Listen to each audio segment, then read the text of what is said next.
Good afternoon, नमस्ते सभी बच्चों को। कैसे हैं भाई सब लोग?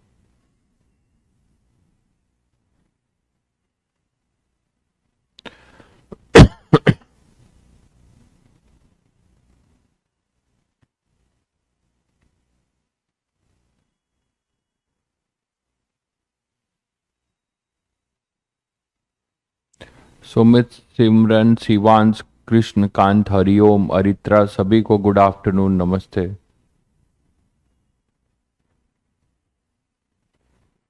कैसे हैं भाई सब लोग? कैसी चल रही है आप लोगों की तैयारी?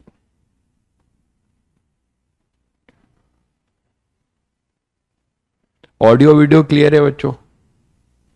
ऑडियो वीडियो क्लियर है? एक बार कंफर्म कर दीजिए, ऑडियो वीडियो क्लियर है?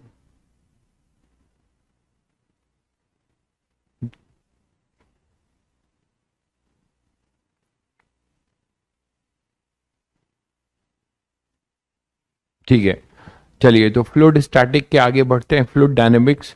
तो फ्लूइड डायनेमिक्स मतलब अपनी लिक्विड अब स्टैटिक नहीं रहेगी, है ना, लिक्विड फ्लो करेगी, उसकी कहानी पढ़ेंगे। तो उसमें आपको जो आइडियल लिक्विड पढ़ना है ना, जो एजम्पशंस है वो यही है। किस एजम्पशन पे ये बेस्ड है टॉपिक? इनफैक्ट हमने फ्लूइड स्टैटिक में भी आइडियल लिक्विड ही पढ़ा था, है ना। तो एजम्पशन अपना आइडियल लिक्विड का क्या है? डायनेमिक्स में 3 हो जाएंगे ये assumption. For ideal liquid,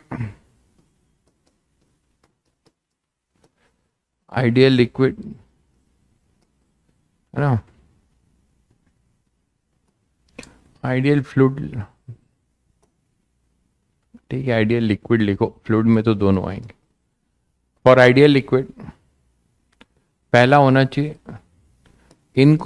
incompressible,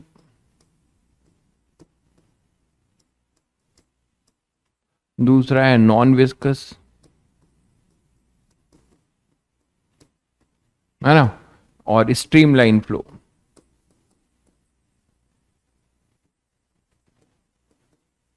ये 3 चीजें हैं। तो ये 3 चीजों में ये तो अपना पार्ट आइडियल के लिए भी, स्टैटिक के लिए भी है, वैलिड फॉर स्टैटिक ऑल्सो। ये जो हमने अभी स्टैटिक पढ़ा वो इस एजम्पशन पे ही पढ़ा। फॉर आइडियल लिक्विड, है ना, तो इसको लिखने की क्या जरूरत है, आपने स्टैटिक भी आइडियल का ही पढ़ा है। तो स्टैटिक लिक्विड, जब भी आपको आइडियल बोला जाता है तो लिक्विड की 3 प्रॉपर्टी होंगी। पहला इनकॉम्प्रेसिबल, दूसरा नॉन विस्कस, और तीसरा ये होगा जब वो फ्लो नहीं कर रहा है। बाकी आइडियल लिक्विड अगर फ्लो करने लगेगा तो एक और जुड़ जाएगा। कौन सा? स्ट्रीम लाइन फ्लो, एक और जुड़ जाएगा, स्ट्रीम लाइन फ्लो। तो बच्चों इसका क्या मतलब होता है? इनकॉम्प्रेसिबिलिटी का क्या मतलब है कि डेंसिटी ऑफ द लिक्विड ना through out its volume remain constant. ये मतलब होता है इनकॉम्प्रेसिबिलिटी का, है ना। कोई भी लिक्विड अगर आइडियल है तो वो इनकॉम्प्रेसिबल होगी, ठीक है, वो इनकॉम्प्रेसिबल होगी। भैया रुद्र, इतनी शुद्ध हिंदी ना लिखो यार, डर लगता है। भौतिक विज्ञान के महान विद्वान एंड प्रखर वक्ता श्री श्री गुरुदेव जी, अरे ऐसे मौज लोगे गुरु।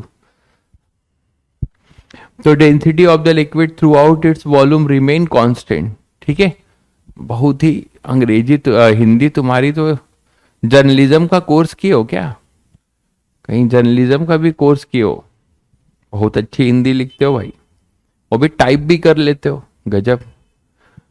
Density of the liquid through out its volume remain constant. तो बच्चों हाँ, अपना जो है, और हिंदी में मौज लेने का, सही कह रहे हो, हिंदी में मौज लेने का अलग मजा है, आनंद है। हिंदी में मतलब मौज लेने में फीलिंग आती है। तो density of the liquid through out its volume remain constant, ठीक है। तो अब यहां पर अपने पास क्या होगा कि मतलब आप अगर कोई लिक्विड है बच्चों, अगर कोई लिक्विड है तुम्हारे पास, तो आप इतने वॉल्यूम का यहाँ पे अगर लिक्विड की डेंसिटी निकालोगे, चाहे यहाँ निकालोगे चाहे यहाँ चाहे यहाँ, ठीक है, किसी भी वी वॉल्यूम का सैंपल लोगे तो रो हमेशा क्या रहेगा, कांस्टेंट रहेगा। थ्रू आउट इट्स वॉल्यूम हमारा रो जो है कांस्टेंट रहेगा। ऐसा नहीं होगा कि हम ऊपर से नीचे जाएंगे तो वेट की वजह से कॉम्प्रेसिबल हो जाएगा तो डेंसिटी वेरी करेगी, ऐसा नहीं होने वाला है। ठीक है बच्चों, तो ये इनकॉम्प्रेसिबिलिटी का ये मतलब है। नॉन विस्कस तो आप लोग पढ़ोगे ही कि any two layer consecutive layer does not apply any tangential force, any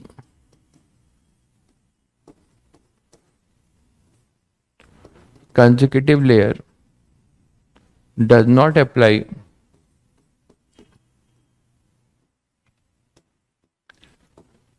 any tangential force, कोई टेंजेंशियल फोर्स नहीं अप्लाई करेगी।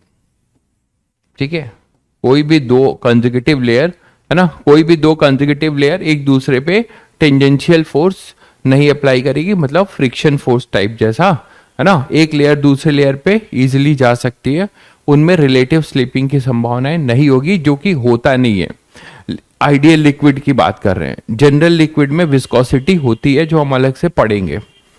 नेक्स्ट है स्ट्रीमलाइन फ्लो। तो स्ट्रीमलाइन फ्लो समझते हो, टर्बुलेंट फ्लो होता है और एक स्ट्रीमलाइन।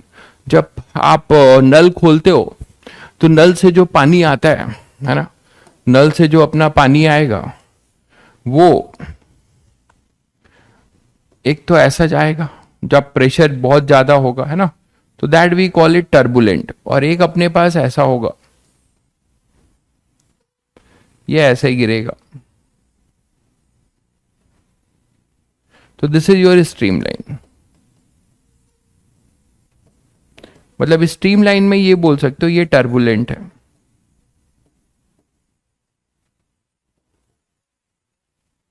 ठीक है, स्ट्रीमलाइन में ये बोल सकते हो कि एक भी कोई भी जैसे कि बॉडी है ना, कोई लिक्विड का अगर कोई क्रॉस सेक्शनल एरिया लेते हो यहाँ पे, तो ये जो लेयर्स की वेलोसिटी होगी किसी एक क्रॉस सेक्शनल एरिया के लिए, है ना, तो इस पर्टिकुलर यहाँ पे सबकी वेलोसिटी जो है एक ही डायरेक्शन में होगी, है ना। जो भी एक पर्टिकुलर क्रॉस सेक्शनल एरिया लोगे तो उसमें वेलोसिटी सबकी जो है एक ही डायरेक्शन में होगी और एक ही मैग्नीट्यूड की होगी। तो सभी ऐसा नहीं होगा कि एक का वेक्टर ऐसा हो, दूसरे का वेक्टर ऐसा हो, तीसरे का वेक्टर ऐसा हो इस क्रॉस सेक्शनल एरिया में, ऐसा नहीं होगा। ठीक है, ये अपना टर्बुलेंट के लिए होगा, ये अपना स्ट्रीमलाइन के लिए होगा। ठीक है, तो ये अपना स्ट्रीमलाइन के लिए होगा। तो शायद सबको समझ में आ गया होगा। तो इन्हीं एजम्पशन पे ये हम टॉपिक पढ़ेंगे। तो इसमें दो चीजें हैं बच्चों,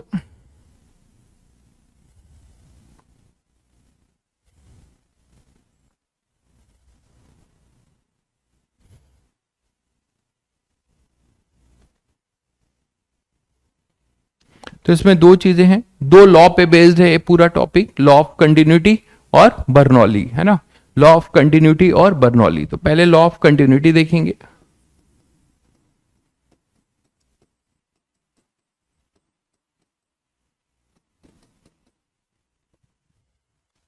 तो लॉ ऑफ कंटिन्यूटी में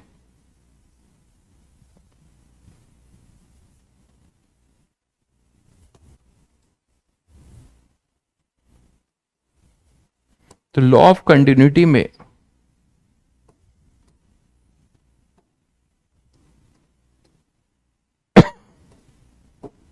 ये तो याद होगा तुम लोगों को, अपने बचपन के दिन याद आ रहे होंगे, क्लास 11 के, याद है? क्लास 11 का दिन याद आ रहा है कि नहीं तुम लोगों को, जिसमें तैयारी तो कुछ होती नहीं थी। अगर कोई बच्चा जो है किसी कोचिंग वोचिंग को नहीं ज्वाइन किया, मुझे अपने दिन याद आ जाते हैं, बहुत बुरी स्थिति थी। तो बाकी जो पता चल जाता है कि टीचर जिस पे स्ट्रेस दिए होंगे वही पूछेंगे, और इसमें ये हिट होता था। फ्लूइड में दो ही चीज आनी है, लॉ कंटिन्यूटी और बर्नौली। समझ में तो आता नहीं था, जैसे तैसे आदमी रट के फिर भी भूल जाता था। तो लास्ट में बर्नौली का एक एक्सप्रेशन लिखा जाता था, पाइप बनाया जाता था और पूरा जो है डब्बे में बंद कर दिया जाता। बीच में क्या हुआ है वो मास्टर जी खुद समझेंगे। तुम लोग कोविड में गुजारे होगे अपना 11th लगता है। 2023, हाँ बिल्कुल बिल्कुल। 2022 में 12th दिए होगे, 2021 में 11th में रहे होगे, तो कोविड में ही तुम लोग का सन्नाटे में चला गया होगा। तो law of continuity, law of continuity ये तो सबको पता ही है बच्चों की, ये किस क्या है, based on conservation of mass, है ना। मास के कंजर्वेशन की बात कहता है। तो जैसे मान लो एक कोई सिलिंड्रिकल कोई भी एक पाइप लेते हैं और लिक्विड का जैसे कि फ्लो अगर आप ले रहे हो,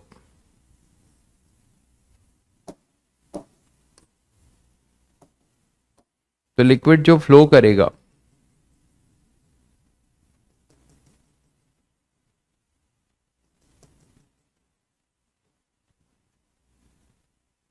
है ना, तो लिक्विड जो फ्लो कर रहा होगा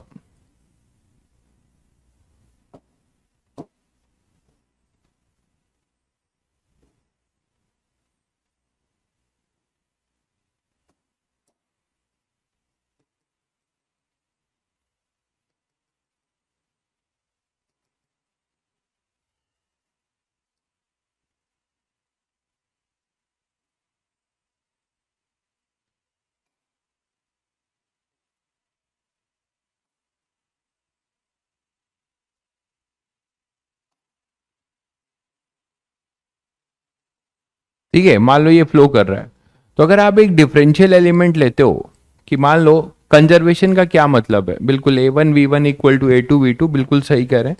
और भी देख लीजिए इसके एक्सप्रेशन और भी हैं। इसका क्रॉस सेक्शनल एरिया A1 है और इसका क्रॉस सेक्शनल एरिया A2 है। आप मान लीजिए आपने कोई एक लेयर जो है अपनी इंटर की, तो डीएम मास इंटर किया, ठीक है बच्चों। तो जब डीएम मास इंटर किया तो डीएम मास बाहर जाएगा, मास कंजर्वेशन है, जितना लिक्विड का मास इंटर किया है उतना ही मास आपका बाहर जाएगा। तो बेसिकली हो क्या रहा है देखिए, अगर आप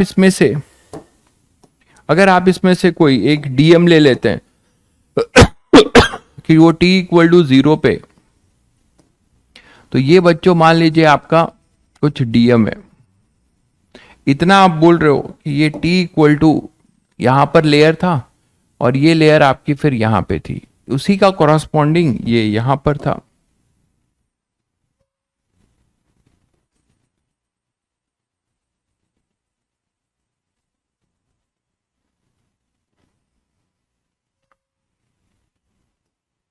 ठीक है, तो मान लेते हैं कि यहां से मतलब अभी लेयर ऐसे थी, देखो इधर ये वाला था t इक्वल टू 0 पे, ये t इक्वल टू 0 पे था और ये t equal to dt time में यहां पर आ गया, ये t equal to dt time में। ठीक है, तो यहां पर ऐसे थे, अब यहां से dt टाइम में ये थोड़ा आगे बढ़ गया, तो ये आगे बढ़ गया, तो ये लेयर यहां आ गई और ये पूरा वॉल्यूम, ये तो कॉमन जोन रहेगा, ये इधर शिफ्ट हो गया।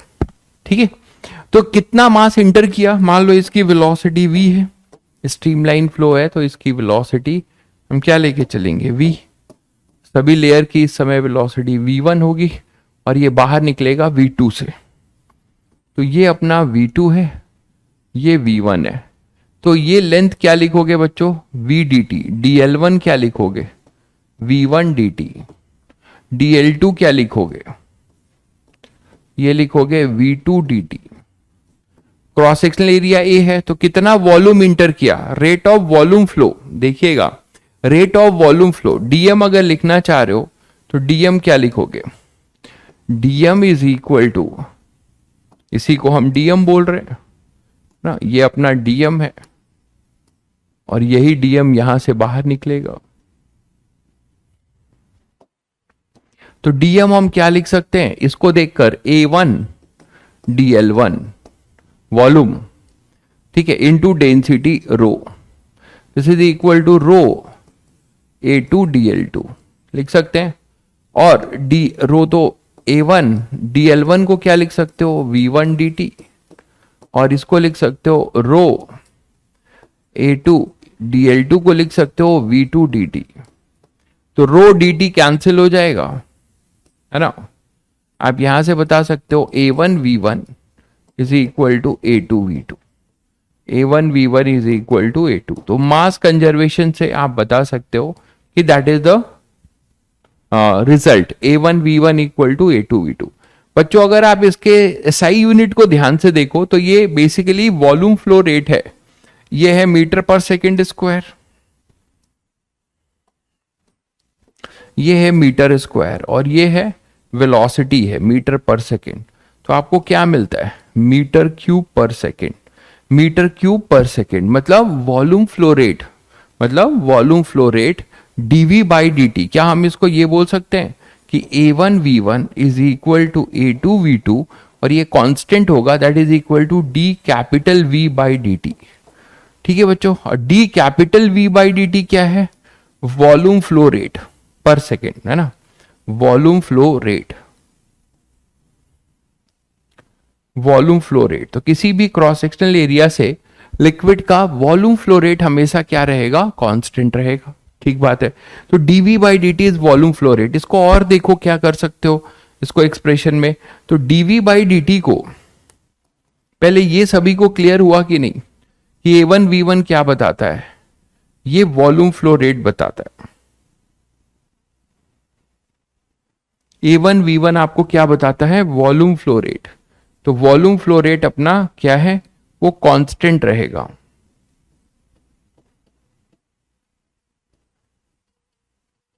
वॉल्यूम फ्लो रेट, ये क्लियर है बच्चों, ये अपना वॉल्यूम फ्लो रेट बताता है। ठीक है, अब देखो ध्यान से, अगर इसी को एक्सप्रेशन को, क्योंकि आपको आगे इसकी जरूरत पड़ने वाली है, चलो उस पे आएंगे, पहले यहां तक क्लियर है सभी बच्चों को कि a1 v1 equal to a2 v2, मतलब हर क्रॉस सेक्शनल एरिया से जो वॉल्यूम फ्लो रेट होगा वो हमेशा क्या रहेगा, कांस्टेंट रहेगा, वो हमेशा अपना कांस्टेंट रहेगा। ये क्लियर है बच्चों।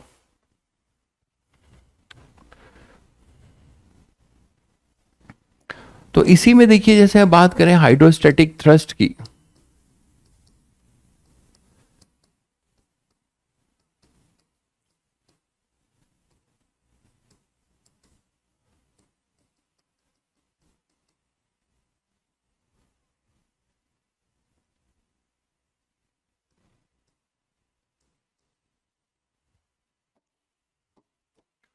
तो हाइड्रोस्टैटिक थ्रस्ट, देखिए फोर्स को थ्रस्ट कब कहते हैं, फोर्स को आप थ्रस्ट तब बोलते हैं जब वो परपेंडिकुलर लगे एरिया के, तो वो फोर्स जो है थ्रस्ट के तरीके से बोला जाता है ना। जैसे कि आप स्ट्रेस में बोलते हो, है ना, stress is basically what, force per unit area, और वो जो फोर्स होगा, स्ट्रेस वाला जो फोर्स होगा वो परपेंडिकुलर टू एरिया होगा। तो यहाँ पे भी थ्रस्ट का मतलब ये है कि मान लीजिए किसी कोई लिक्विड किसी cross sectional area small hole से वो बाहर निकलती है, ठीक है, वो बाहर निकलती है तो उस पे एक रिएक्शन फोर्स लगेगा। मैंने आप लोगों को वेरिएबल मास सिस्टम में भी पढ़ाया था, ठीक है, वेरिएबल मास सिस्टम जो पढ़ाया था उसमें भी थ्रस्ट की बात बताई थी आपको। तो यहाँ पे लिक्विड में भी ये थ्रस्ट आप यहाँ पे देख सकते हो क्या होगा वो। मान लीजिए जैसे कि अभी आपने पढ़ा कि कोई हमारे पास टैंक है,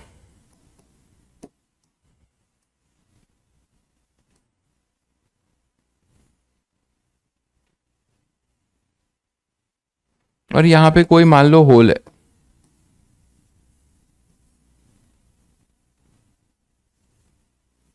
ठीक है, और आपने इसके, और यहां पे पानी भरा हुआ है,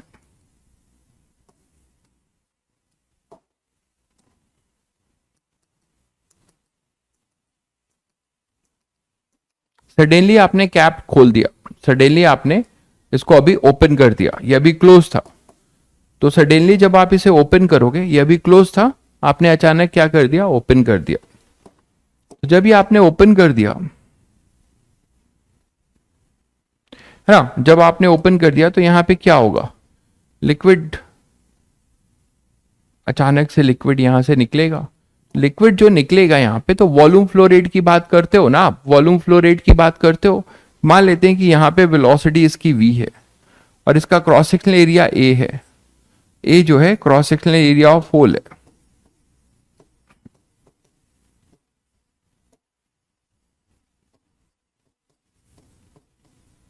तो यहां पे एक थ्रस्ट निकलेगा। क्यों? क्योंकि आप ध्यान से देखो, तो जब आपने कैप को बंद किया था तब इस यहां पे जो लिक्विड था, इतना लेयर जो बाहर निकल रहा है, उसका मोमेंटम जीरो था, उसका मोमेंटम जीरो था। अचानक आपने कैप खोल दिया तो वो पानी पूरा बाहर निकल गया, तो एक तरीके से मोमेंटम का चेंज हुआ। पहले यहाँ पे जितना भी लिक्विड लेयर था उसका रेस्ट पर था, कैप को आपने बंद कर रखा था। अचानक कैप को खोल दिया तो यहां से जो डीएम मास रेस्ट पर था वो किसी वी वेलोसिटी से बाहर निकल रहा है ना, और ये वेरिएबल मास सिस्टम की वजह से लग रहा है। तो वो हम यहां से निकाल सकते हैं कंटिन्यूटी से। कैसे? कंटिन्यूटी से आप क्या बोल सकते हो? बाई कंटिन्यूटी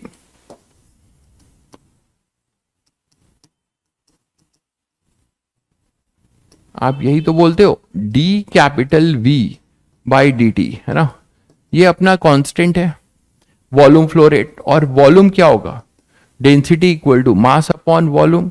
तो ये हो जाएगा अपने पास, ये लिख रहे हो ना, मास अपॉन वॉल्यूम, तो वॉल्यूम जो अपना है वो हो जाएगा m बाई रो।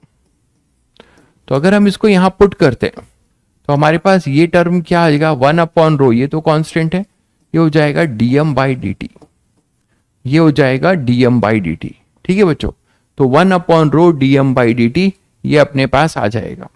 अब ध्यान से देखिए, मोमेंटम की जो मैं आपको बात बता रहा था कि यहां पे जो लिक्विड निकला है ना, मान लीजिए इतना लेयर,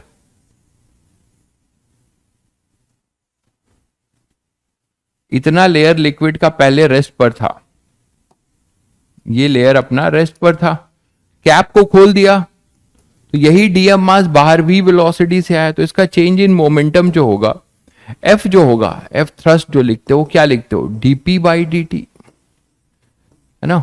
और पी को क्या लिख सकते हो? M V. तो D by D T M into we.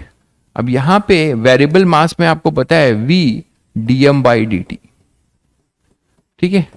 और इस डीएम बाई डी टी को हम क्या लिख सकते हैं? यहां से देखिए, ये वॉल्यूम था,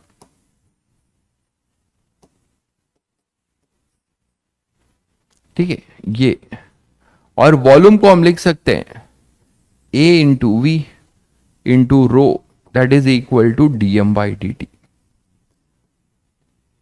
और इसको लाके यहां पुट कर सकते हो, तो हमारे पास जो थ्रस्ट आएगा वो आ जाएगा rho A V square, rho A V square. तो बड़ा इंपॉर्टेंट रिजल्ट है बच्चों आपके लिए ये ना, बहुत इंपॉर्टेंट रिजल्ट है ऐसे क्वेश्चन में। V rho A V square, rho A V square, ये अपना हो जाएगा, ये अपना हो जाएगा क्या? थ्रस्ट का फॉर्मूला। और हमेशा कैसा लगेगा? जस्ट अपोजिट, ठीक है। तो यहां पे जो V आने की वजह से कंटेनर पे जो थ्रस्ट लगेगा वो ऐसा लगेगा, थ्रस्ट इस पे ऐसा लगेगा, F ऐसा लगेगा, ठीक है। और मोस्ट मतलब इसको और जनरलाइज किया जाए तो V के बारे में, कंटेनर पीछे भी जा सकता है, रिकॉयल हो सकता है, तो V के बारे में, V रिलेटिव टू कंटेनर है। कंटेनर रेस्ट पे रहेगा तो कोई दिक्कत ही नहीं है ना, कंटेनर अगर रेस्ट पे रहेगा तो कोई दिक्कत ही नहीं है, नहीं तो अगर पीछे मुड़ रहा होगा तो वी रिलेटिव होगा वो, है ना, वी रिलेटिव होगा। तो आप मोमेंटम कंजर्वेशन करके हम वैसा क्वेश्चन कर सकते हैं, आगे करेंगे भी। तो वी होगा रिलेटिव टू कंटेनर, तो एफ हमारा जो होगा वो होगा रो ए वी स्क्वायर, जिसमें सभी को पता है कि रो अपना क्या है? डेंसिटी ऑफ लिक्विड, ये तो दिख ही रहा है। और ए जो है cross sectional area of hole जिससे वो निकल रहा है।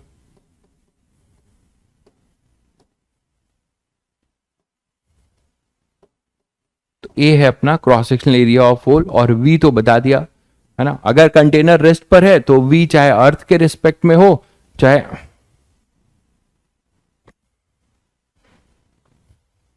अपोजिट, भाई बिल्कुल। अगर एक्शन रिएक्शन की बात करते हो, देखो तो जैसे ये डीएम मास था, तो डीएम मास जब यहां से निकलेगा वी वेलोसिटी से, पहले ये डीएम मास रेस्ट पर था,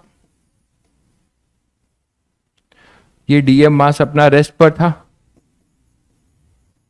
अब ये v वेलोसिटी से निकला, तो इसके वजह से जो मोमेंटम का चेंज होगा, तो इसने इसको f ऐसा मिला होगा जो dm निकल रहा होगा, और कंटेनर को, है ना, कंटेनर को जो f मिलेगा,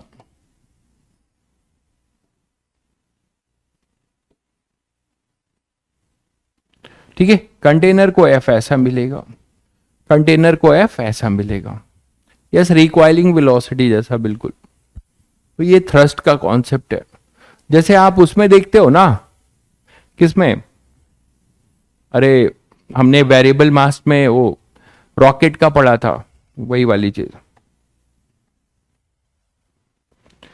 ठीक है। अरे भाई v इंस्टेंटेनियस है, v हमेशा चेंज हो रहा होगा, ठीक है भाई, v हमेशा चेंज हो रहा होगा, वो आगे हम पढ़ेंगे, √2gh velocity of E flux से निकाल लेंगे, ठीक है, वो आगे हम पढ़ेंगे।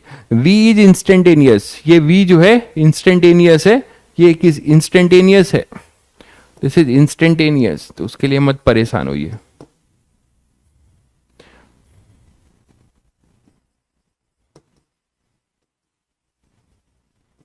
ये इंस्टेंटेनियस है ना, ये इंस्टेंटेनियस है।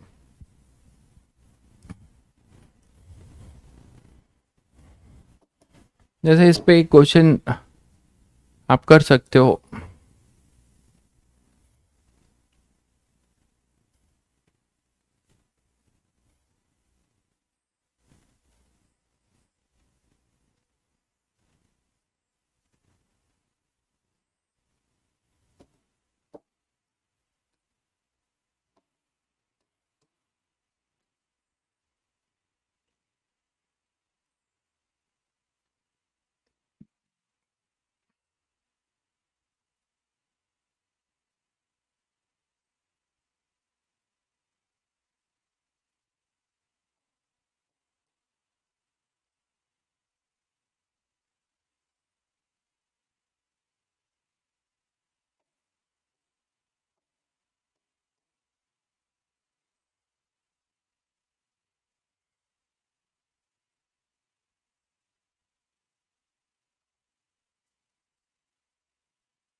मान लो एक ऐसा है, कोई गार्डनर पौधों को जो पानी देते हैं, ये कुछ थोड़ा सा अजीब हो गया है,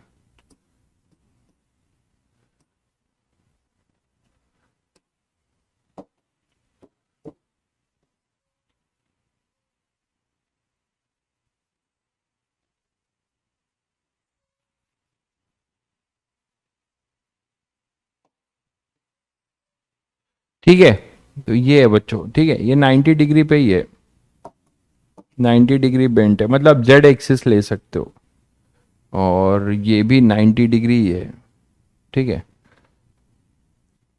यहाँ पे ये एक्सिस है इसकी, ये इसकी एक्सिस है, ये फिक्स्ड है। मान लो आपने यहाँ पे लिक्विड भर रखा है,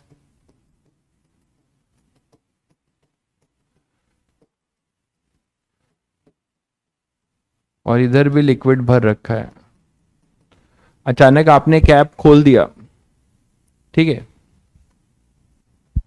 अचानक आपने जो है हैंड पंप नहीं है भाई, हैंड पंप नहीं है मेरे भाई, ठीक है। ये जो गार्डनिंग के लिए यूज होता है ना, जिसमें दो लगे होते हैं, वो स्प्रिंकल्स की तरीके से निकलते हैं, ये हैंड पंप नहीं है।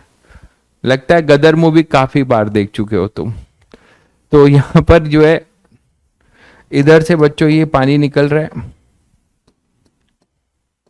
ठीक है। ये डिस्टेंस, इसका क्रॉस सेक्शनल एरिया, इसका क्रॉस सेक्शनल एरिया मान लीजिए ए है, क्रॉस सेक्शनल एरिया, और ये लेंथ एल है, ठीक है। ये मतलब इग्नोर है, ये जो भी लेंथ आपको यहां से इसके एक्सिस की दी जा रही है, ये लेंथ अपना ए है या एल है, ये आर है इसका रेडियस, ठीक है।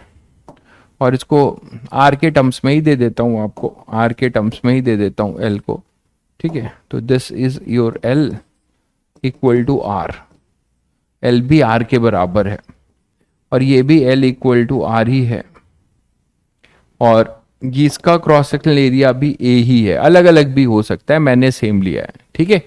तो हमें बताना है कि कितना इसका, जैसे ही आप इसे छोड़ोगे, जैसे ये फिक्स्ड है ना, vessel can rotate about this axis of rotation,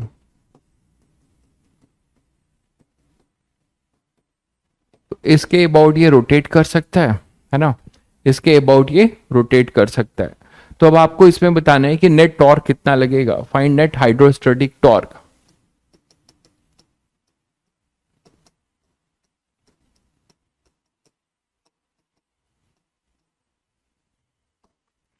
find net hydrostatic torque acting on the vessel if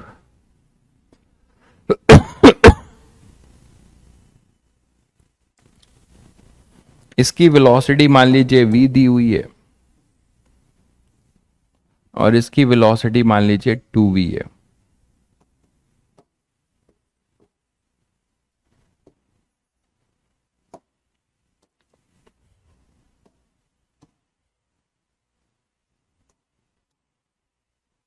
तो आपको टॉर्क बताना है, तो आपको टॉर्क इसमें बताना है, बता लोगे सब लोग, ठीक है।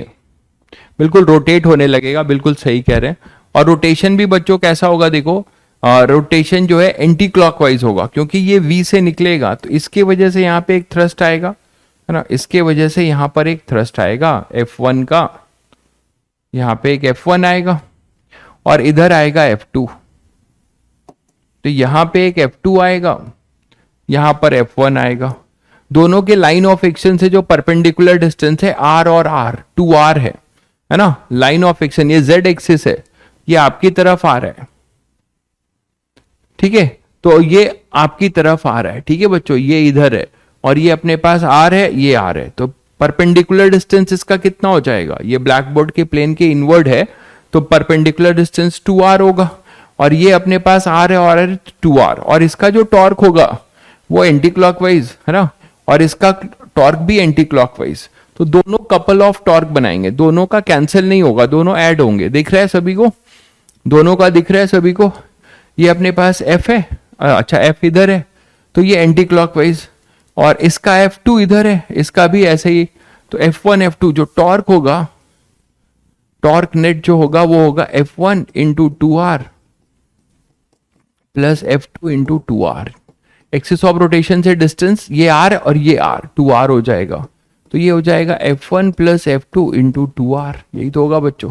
और F1 F2 लिखना अभी सिखाया आपको, F1 आप लिखोगे रो जो है डेंसिटी ऑफ लिक्विड ले लेना, रो ए इसका हो जाएगा v स्क्वायर, और ये हो जाएगा रो ए 2v का स्क्वायर इंटू 2R, ठीक है। तो ये हो जाएगा अपने पास 3 rho a v square into 2R, तो finally it is coming out to be 6 rho a v square R ना, 6 rho a v square upon में R, ठीक है।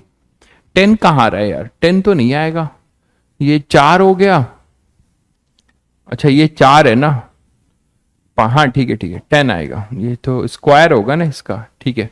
तो 4 और एक 5 आ जाएगा, तो rho A V square into 2r, तो ये हो जाएगा 10 rho A V square R. बच्चों ये आएगा आंसर आपका, है ना, सही है आपका आंसर बाई केसु, 10 आएगा, 10 rho A V square R, 10 rho A V square R, ठीक है। तो इस तरीके के बहुत सारे क्वेश्चन थ्रस्ट वाले आप कर सकते हैं इजिली, जैसे कि कोई बड़ी बात नहीं होगी आपके लिए अब।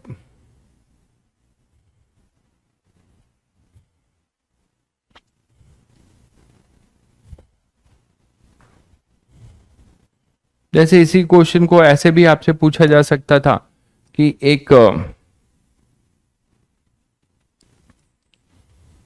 मान लो कंटेनर है,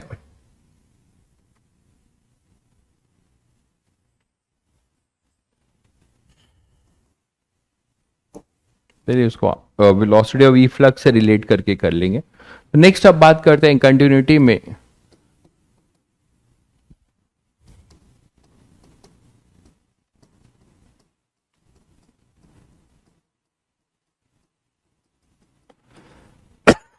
बर्नौली इक्वेशन की। तो बर्नौली इक्वेशन सभी को पता है किस पे बेस्ड है, कंजर्वेशन ऑफ एनर्जी। हाँ अगर दोनों सेम लेवल पे होते तो सेम वी होता, मैं अभी आपको इसी से वेलोसिटी ऑफ ई फ्लक्स बताऊंगा, तो उससे भी हम रिलेट करके ऐसा क्वेश्चन बना सकते हैं, यहाँ वी मैंने दिया हुआ था।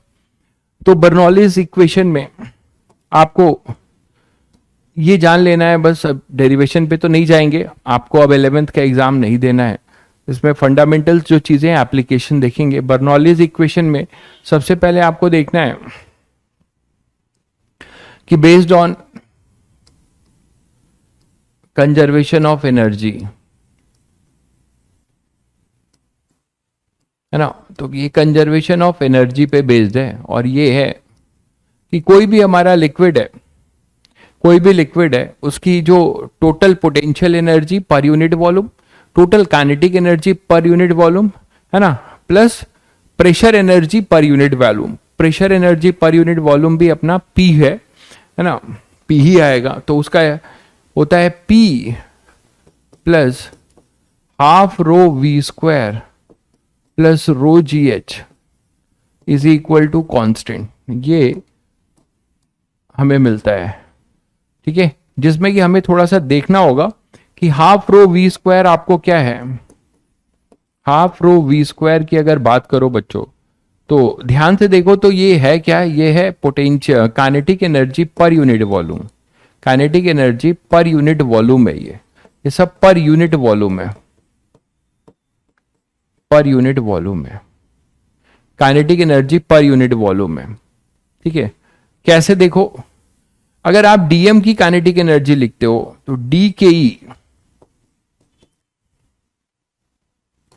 या एम मास की लिखते हो तो के ई क्या लिखोगे, हाफ एम वी स्क्वायर, मान लो एम मास के लिक्विड की काइनेटिक एनर्जी लिख रहे हो, और एम को क्या लिख सकते हो, density equal to mass upon volume. तो यहीं से आप देख सकते हो कि मास को मैं क्या लिख सकता हूं, रो वी, मास को मैं लिख सकता हूं रो वी, और ये जो वेलोसिटी है इसको आप a into v is equal to d capital v by D t, ये लिखते थे याद है, आप इसको डीएम से करो तो थोड़ा ज्यादा बेटर रहेगा, उसी को बाद में इंटीग्रेट करते हैं। तो ये हम लिख रहे हैं half dm into v square, ये लिखते हो ना। तो यहां पे मैं कह रहा हूं कि a इंटू वी को dv बाई डी टी लिखते हो।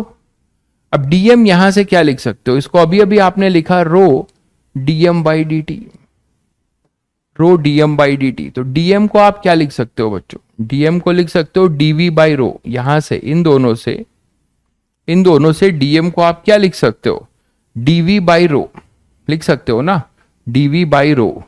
तो ये हो जाएगा dv, मैं बस ये आपको बता रहा हूं कि ये एक्सप्रेशन कैसे पर यूनिट वॉल्यूम बता रहा है आपको, dv by rho, dt dt cancel हो जाएगा, dv by rho equal to dm, ये लिख सकते हैं। और इसको जब यहां पुट करोगे,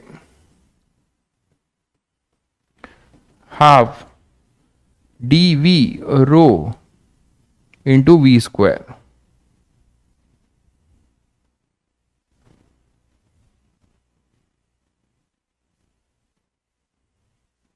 ये 1/रो होगा ना, एक मिनट, ये 1/रो होगा, 1/रो होगा ना। Density is equal to mass upon volume, तो वॉल्यूम आएगा m/रो ना, ठीक है। तो यहां पे ये रो डीवी हो जाएगा। तो आप यहां पे सीधे सीधे डीएम को या डायरेक्ट यहां से लिख सकते थे, वही चीज है, रो डीवी। तो रो डीवी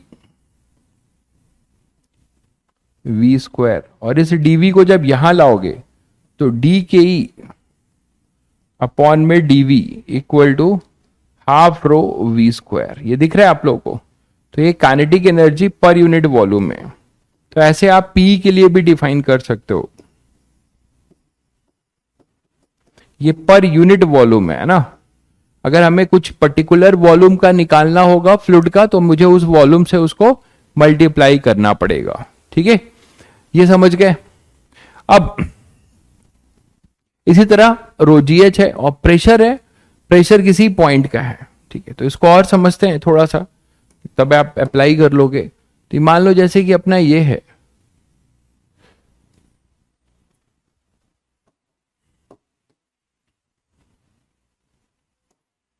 ये जो है बोला जाता है H1। तो मान लो ये पॉइंट H1 है, यहां से ये पॉइंट अपना H2 है और लिक्विड फ्लो हो रहा है।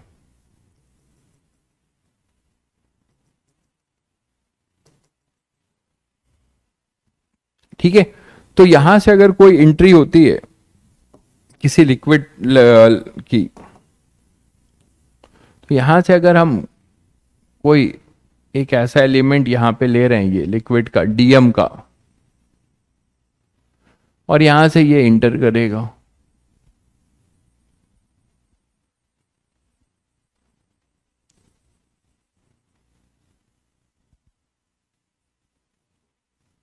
V2 से, और ये है V1। तो यही अपना डीएम है। तो इस पॉइंट का प्रेशर, जहां से जहां बर्नौली लिख रहे हो, इस पॉइंट का प्रेशर P1 है, इस पॉइंट का A का, और ये B पॉइंट का प्रेशर जो है P2 ले रहे हैं। तो कांस्टेंट है, तो आप इसमें ये लिख सकते हो यहां के लिए P1, ठीक है, P1 इसी को जीरो पोटेंशियल मानेंगे, तो यहां से इसका लिखेंगे प्लस रो जी H1, है ना। P1 यहां का प्रेशर, ठीक है, जिस पॉइंट से जिस पॉइंट का लिखेंगे, तो P1 plus rho G H1 plus half rho V1 square is equal to, बच्चों यहां पर P2, यहां का प्रेशर है P2 plus half rho V2 square plus rho G H2। तो ये आप ऐसे लिख सकते हो, ठीक है। ये कांस्टेंट रहेगा, तो किसी भी दो पॉइंट के बीच में ये तीनों का सम हमेशा क्या रहेगा, कांस्टेंट। और मैंने बता दिया आपको कि ये पर यूनिट वॉल्यूम है, ये क्या है अपना पर यूनिट वॉल्यूम है। दूसरी बात कि लिक्विड होमोजीनियस होना चाहिए, एक ही लिक्विड हो तभी आप कर सकते हैं, ठीक है, दो नहीं, एक ही लिक्विड हो। एक बार ये देख लीजिए। तो पर यूनिट वॉल्यूम का कॉन्सेप्ट क्या है, मैंने एक के लिए समझाया, इसी तरह आप इसको भी रो को लिख सकते हैं क्या, dm dm by m g h, है ना। यू को लिख सकते हैं डीएम जी एच, तो डीएम को आप हटा सकते हैं।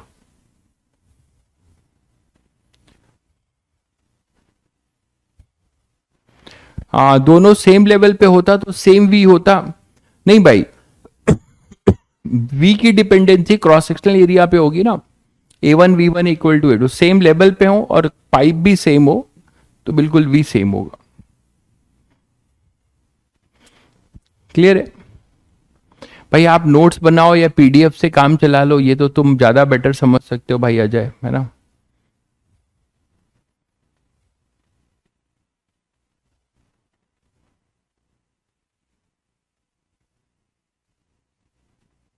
रो वन रो टू नहीं होगा भाई, लिक्विड एक ही है। कैसी बात कर रहे हो, एक ही लिक्विड आ रहा है, सेम लिक्विड है, सेम लिक्विड यहां से इंटर किया और सेम यहां पे गया। ये मतलब एक लेयर ऐसा था फिर ये ऐसे गया, ये पहले यहां पर था फिर यहां पे गया, अभी कंटिन्यूटी में समझाया है। ये पहले यहां पे था फिर ऐसे गया, वो चीज है। ये चीज कॉमन रहेगा, वो कट जाएगा, उससे मतलब नहीं होगा। जो भी चेंज हो रहा है वो केवल यहां और यहां का चेंज हो रहा है, बीच वाले वॉल्यूम के लिक्विड का कोई चेंज नहीं है, वो तो कांस्टेंट है। चलिए तो इसके एप्लीकेशन पे आते हैं।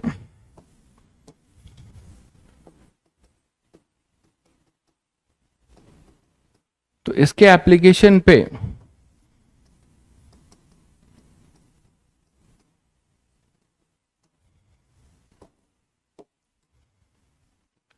के एप्लीकेशन की बात करें तो पहला है जिसमें काफी क्वेश्चंस पूछे भी गए, जेई में इसमें पूछा भी जाता है, वो है वेलोसिटी ऑफ इफ्लक्स का।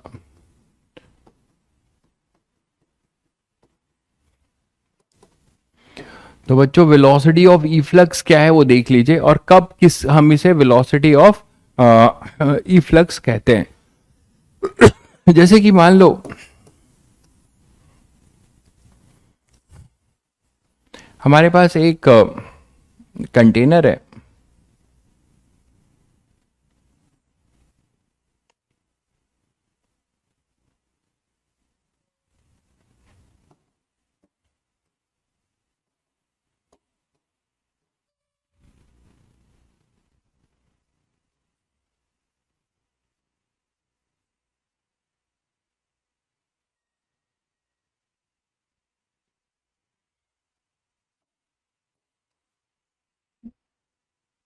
और इस कंटेनर में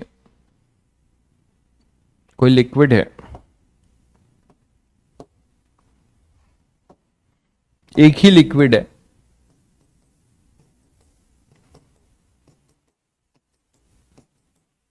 ठीक है, और ये अपना स्मॉल ऑरिफिस होल है, आपने इसको ओपन कर दिया, यहां से लिक्विड निकल रहा है, जो आगे प्रोजेक्टाइल बनाएगा वो भी आपको पता है। तो ये इसकी वेलोसिटी क्या होगी। तो मान लीजिए एक लेयर है, ये है, किसी टाइम के बाद ये ऐसे डिप हो रहा है, तो इसकी वेलोसिटी यहां पे इस लेयर की कुछ v1 ले लेते हैं,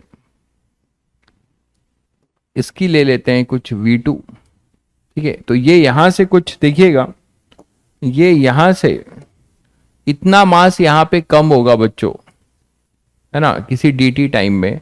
तो ये वाली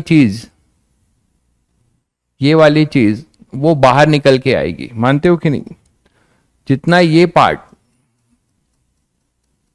यहां से नीचे जाएगा तो ये पार्ट जो है बाहर को आएगा, ये पार्ट बाहर को आएगा। ये डीएम अगर, है ना, ये डीएम अगर यहां से यहां पे आएगा तो यही डीएम यहां पे ये बाहर को आएगा, ऐसे सोच सकते हो। यही डीएम बाहर को आएगा v वेलोसिटी से।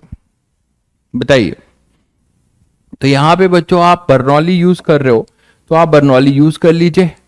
मैंने बताया कि बर्नौली जो भी हम यूज करते हैं तो दोनों के पॉइंट के का प्रेशर होता है। तो यहां पे प्रेशर अगर हम इसको 0.1 ले लें और इसको 0.2, तो बर्नौली अबाउट 0.1 and 2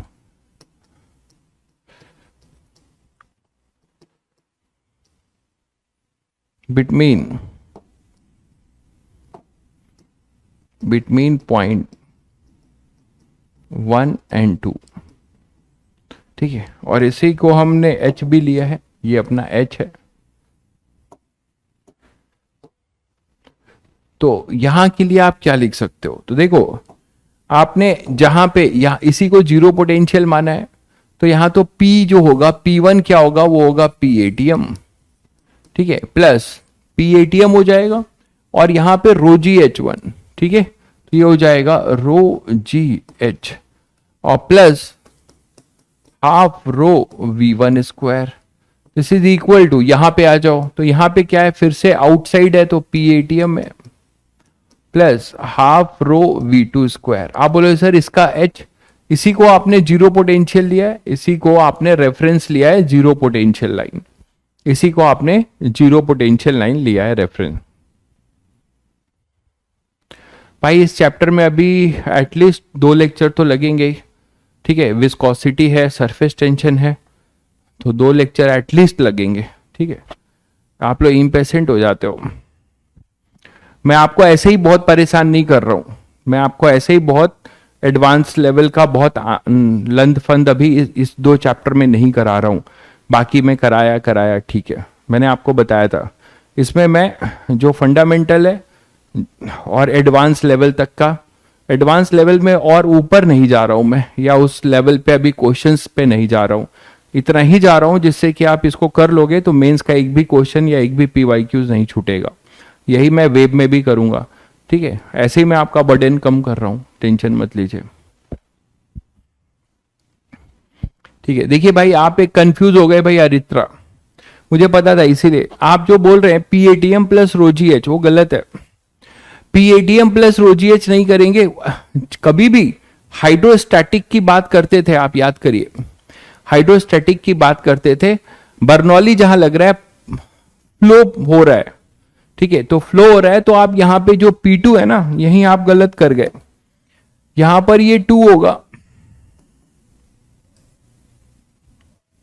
आप हाइड्रोस्टैटिक में का रोजीएच यहां पे लगा रहे हो, गलत है। रोजीएच जो है पोटेंशियल एनर्जी, वो अपने आप मैनेज करेगा। पोटेंशियल एनर्जी ही अपना वेट, जो आपको मैंने एफबीडी बना के भी बताया था कि डीएमजी के वजह से जो वेट आता है वही रोजीएच में काउंट होता है, तो वो रोजीएच में हमने यहाँ पे काउंट ले लिया है, दिख रहा है सभी को। तो आप ऐसा नहीं करेंगे कि P1 और यहाँ P2 में पीएटीएम प्लस यहां भी रोजीएच करें, फिर पोटेंशियल में भी रोजीएच करें, गलत हो जाएगा। वो हाइड्रोस्टैटिक की कंडीशन थी भाई, ठीक है। चलिए, तो यहां पे अब अपने पास पीएटीएम तो कैंसिल होगा बच्चों, और यहां पे आ जाओ rho G H is equal to half rho V2 square minus V1 square, ऐसा कुछ कर सकते हैं, ठीक है। हमें मान लो V2 चाहिए, तो एक तो लॉ ऑफ कंटिन्यूटी भी यूज कर सकते हैं, हम लॉ ऑफ कंटिन्यूटी की इक्वेशन यूज कर सकते हो। तो लॉ ऑफ कंटिन्यूटी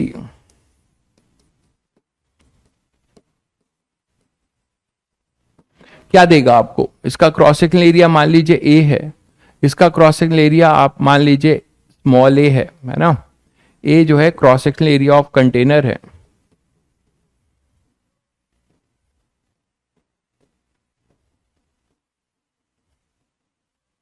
और स्मॉल ए जो है cross sectional area of hole है,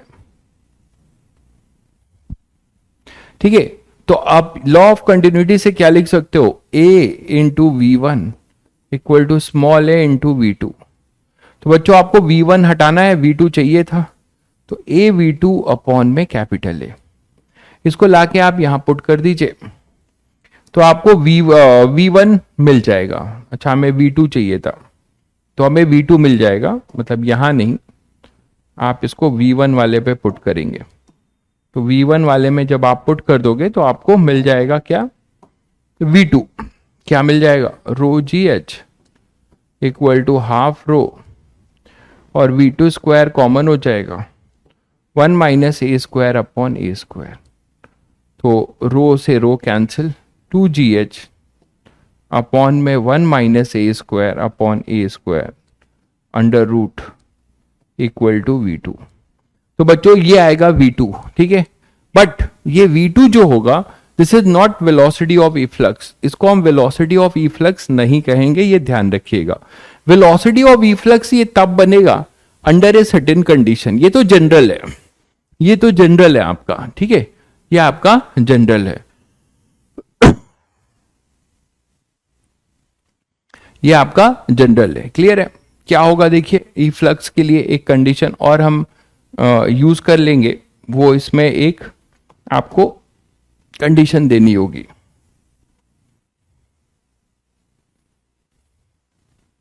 तो ये वेलोसिटी ऑफ इफ्लक्स बन जाएगा। वो कंडीशन ये है बच्चों कि जो कंटेनर का क्रॉस सेक्शनल एरिया है ना, जो कंटेनर का क्रॉस सेक्शनल एरिया है, वो एरिया ऑरिफिस के एरिया से बहुत बड़ा हो, तब इसमें if capital A is much much greater than small A, if capital A is much much greater than small A. Sudhanshu कह रहे हैं बहुत परेशान हूं। क्यों परेशान है? क्या अभी भी जेई पॉसिबल है? मेरा अभी सिलेबस बचा हुआ है। यार तुम लोग कैसे योद्धा हो? अपने आप पे ही भरोसा नहीं करोगे तो लड़ाई कहां जीतोगे यार। मतलब तुमको अपने आप पे ही डाउट हो रोज रोज, है ना, अपने आप पे ही बच्चों रोज आपको डाउट हो, तो वो योद्धा लड़ाई कैसे जीतेगा? किसी और पे डाउट होना समझ में आता है ना, आपको अपने पे डाउट हो रोज तो वो गलत बात है। किसी का सिलेबस कंप्लीट नहीं होता, है ना, कोई भी विद्यार्थी ऐसा नहीं मिलेगा आपको, ठीक है। मोहन भाई कह रहे हैं मोटिवेशन नहीं मिल रहा है। मोहन भाई सबको डिमोटिवेट करते हैं, उनके पास इतना जो है डिमोटिवेशन है और अब वो खुद ही मोटिवेशन ढूंढ रहे हैं। अरे मोहन भाई मोटिवेशन क्यों नहीं मिल रहा है तुम्हें? कहाँ का मोटिवेशन चाहिए? यूट्यूब ऑन कर लो, मोटिवेशन की भरमार है।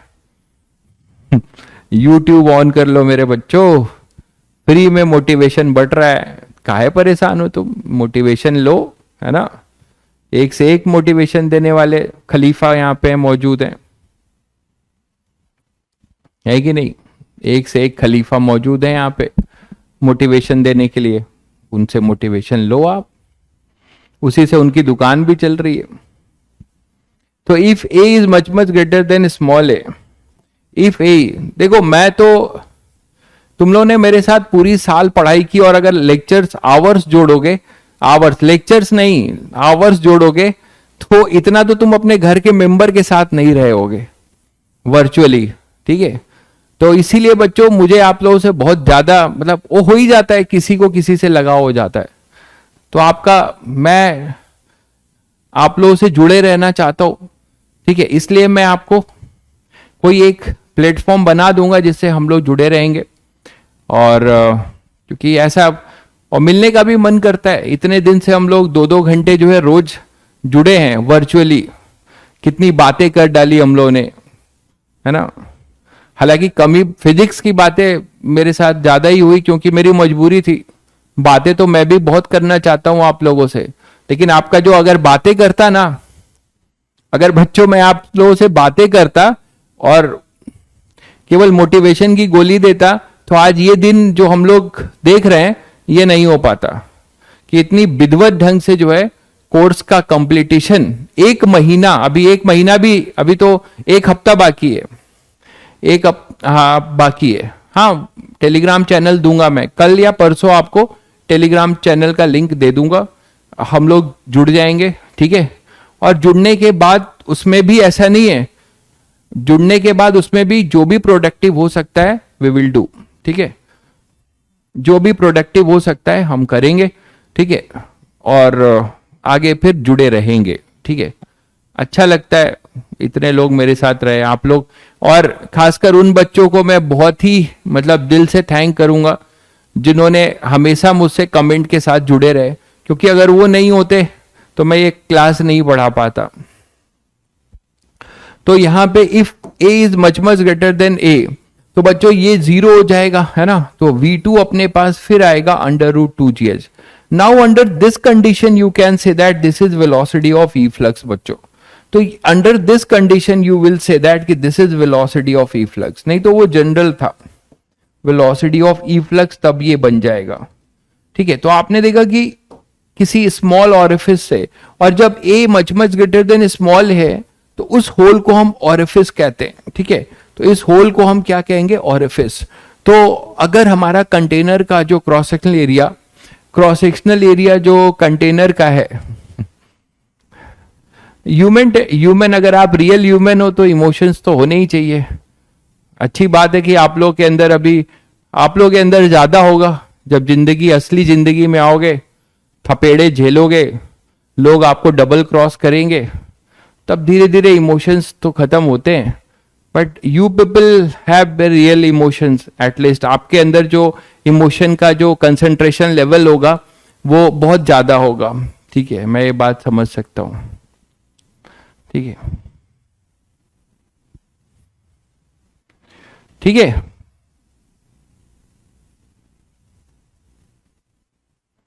हाँ, जुड़ेंगे कैसे भी, है ना, एक दो दिन में मैं आपको प्लेटफॉर्म कोई ना कोई देता हूं जिससे हम जुड़ जाएंगे। तो वेलोसिटी ऑफ ई फ्लक्स, तो ये अपने पास आ जाएगा √2gh। ठीक है बच्चों, तो ये आ जाएगा वेलोसिटी ऑफ ई फ्लक्स। अच्छा, अब इसके बाद इसमें और भी चीजें हैं आगे जो पूछी गई हैं, कई बार पूछी गई हैं जेईई मेंस में, तो उस पर भी बात कर लेते हैं कि निकलने के बाद किसी लिक्विड लेवल के निकलने के बाद अगर ये ऑरिफिस है, ऑरिफिस का मतलब तुम लोग समझ ही गए होगे,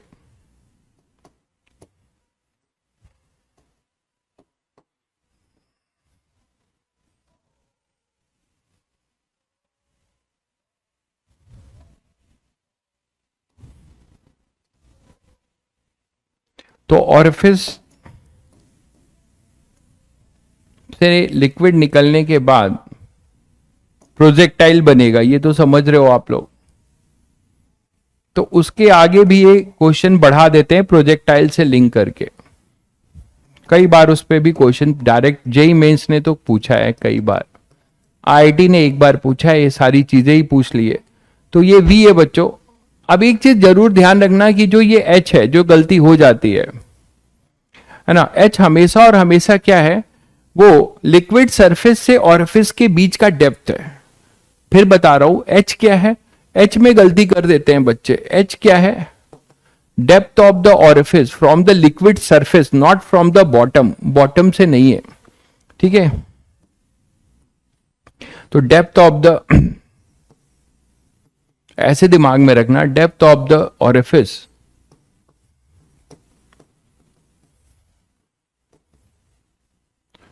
from the liquid surface.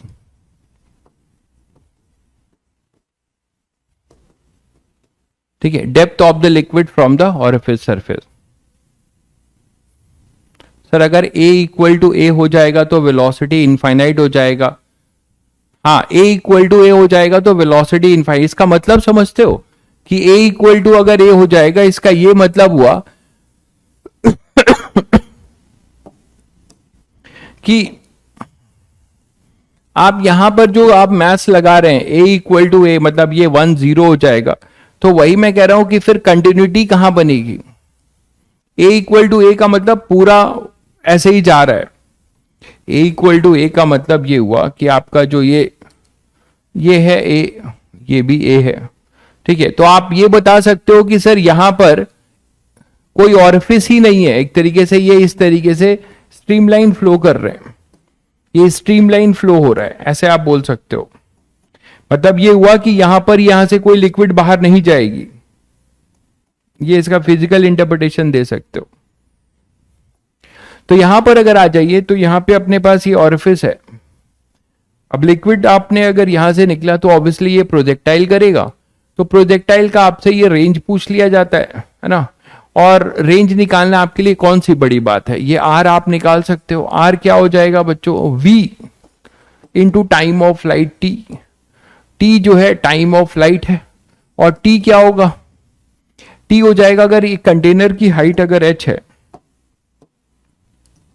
Container की हाइट अगर h है, तो t हो जाएगा, ये हो जाएगा h माइनस एच, ये हो जाएगा h माइनस एच।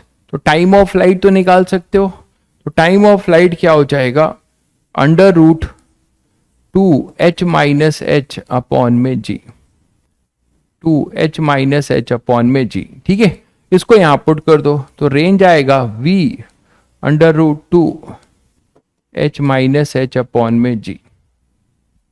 और v को क्या लिख सकते हो, √2gh ना, v को क्या लिख सकते हो, √2gh। तो अगर आप इन दोनों को सॉल्व करें तो r अपने पास आएगा h माइनस एच √। तो ये आपके पास रेंज का फॉर्मूला होगा। क्या बात है भाई, योगेंद्र जो है एक कदम आगे हैं, बहुत बढ़िया भाई। टाइम ऑफ लाइट ये रट लेना, ठीक है, बढ़िया रटे हो, ठीक है। तो h into H minus H, ये हो जाएगा बच्चों रेंज। ठीक है, ये रेंज हो जाएगा। अब इसको हम क्या कर सकते हैं, आपसे ये भी पूछ सकता है कि हम ऑरिफिस कहां पर क्रिएट करें बच्चों, कहां पर, एच की, स्मॉल एच की क्या, देखो रेंज एच का फंक्शन है ना, range is only depend upon H, range is only depend upon H. Capital H तो कंटेनर की हाइट है, वो हमेशा फिक्स रहेगी, और स्मॉल एच जो है तुम्हारा क्या है, वेरिएबल है, ठीक है। 2 टाइम होगा √2h अपॉन जी, अच्छा 2 होगा तो ये 4 हो जाएगा, सही है। यहां पे 2 भी होगा, बाहर में होगा ना 2, हाँ सही कह रहा हो, ये 2 और √2 2 हो जाएगा। इसको ऐसे लिख लो,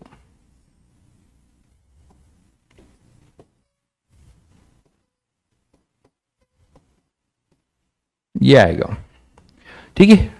अब ठीक है, देख लो, तो यहां पर अब हमारा जो रेंज होगा वो एच का फंक्शन है, तो हमें ये देखना है कि हम स्मॉल एच कहां पर क्रिएट करें ऑरिफिस, जहां पर ये सब रिजल्ट रटे होने चाहिए, बहुत बच्चों को रटे हैं, ये बहुत अच्छी बात है। तो ये कहां पर हम इसको क्रिएट करें जिससे कि मैक्सिमा हो, maxima, for r to be maximum, तो आपका जो फंक्शन है dr/dh कर देना, को 0 करोगे तो यहां से जो स्मॉल एच आएगा करके देख लीजिएगा, वो h/2 आएगा, तो स्मॉल एच जो आएगा वो h/2 आएगा। तो ये भी रिजल्ट याद रखिएगा, ये रिजल्ट भी याद रखिएगा, ठीक है, h/2। क्लियर है बच्चों, तो ये अपने पास हो जाएगा h/2, यहां तक क्लियर है, ठीक है, आगे बढ़े।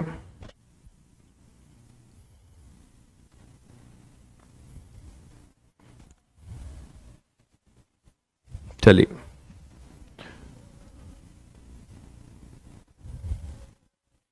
अब इसी में मान लीजिए आपसे ये बोला जाए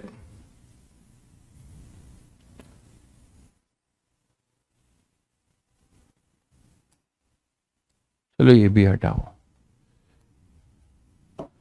कि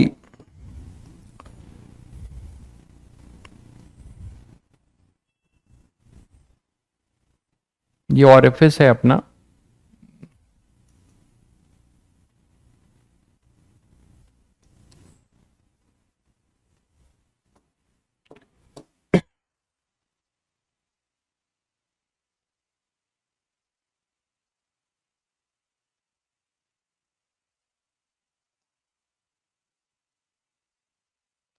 ठीक है। अब मान लो इसमें से ये बोला जा रहा है कि ऑरिफिस, 2 ऑरिफिस बनाते हैं, 2 ऑरिफिस, एक ऑरिफिस और बनाते हैं,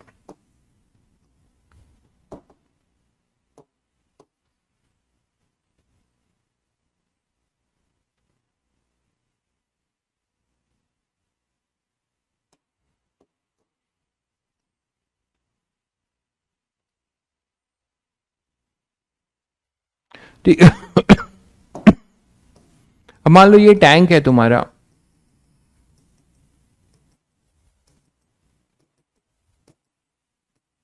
तो यहां पे बच्चों ये अपना हाइट जो है यहां से ये h1 दिया है, और तुमको इसके टॉप पे ये h2 दिया है, this is your h1, this is your h2, और ये जो है अपना हाइट जो है, कंटेनर का हाइट h है, कंटेनर का हाइट बच्चों h है, ठीक है। तो आपको बताना है कि what should be the relation between h1 and h2, कि यहां से जो पानी निकलेगा दोनों पे, तो दोनों का रेंज सेम हो, दोनों का रेंज सेम हो अंडर दिस कंडीशन, मतलब यहां से जो ये निकलेगा और ये जो निकलेगा,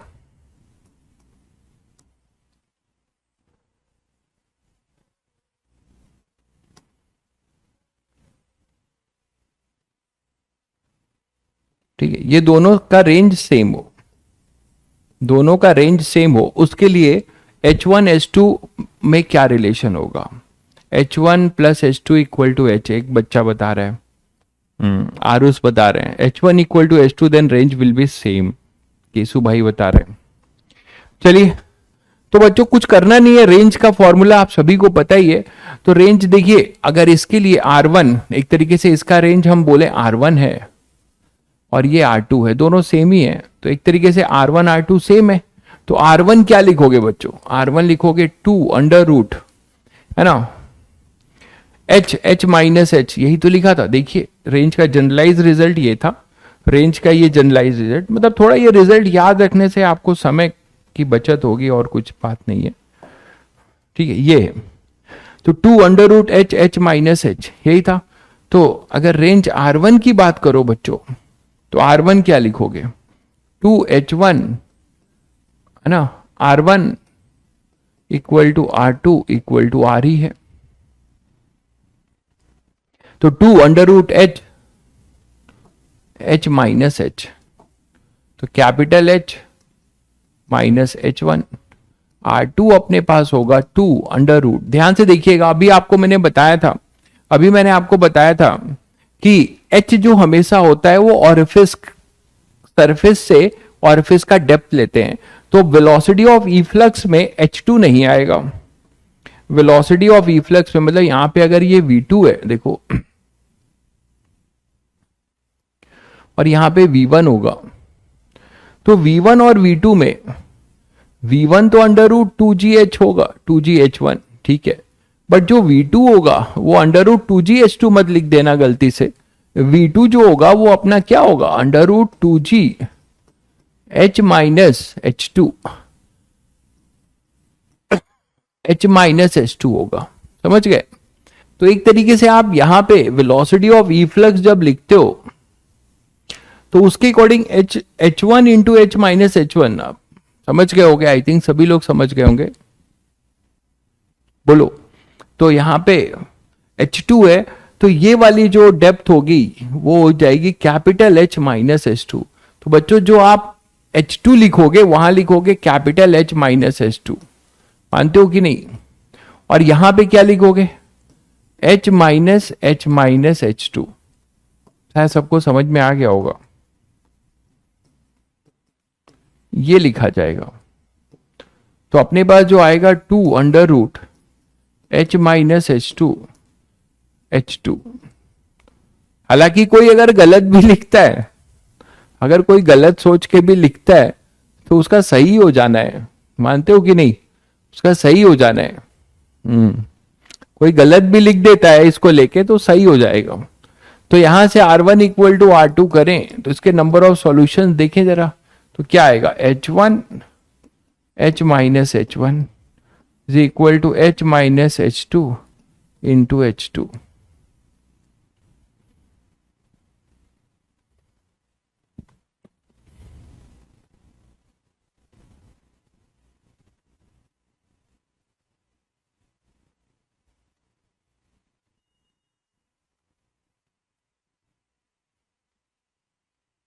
सॉल्व कैसे होगा? इसके नंबर ऑफ सॉल्यूशंस क्या निकालोगे?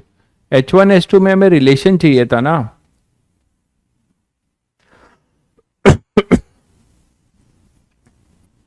तो H1 इंटू H और इधर हो जाएगा माइनस H2 इंटू H, ठीक है, और ये हो जाएगा H1 square minus H2 square.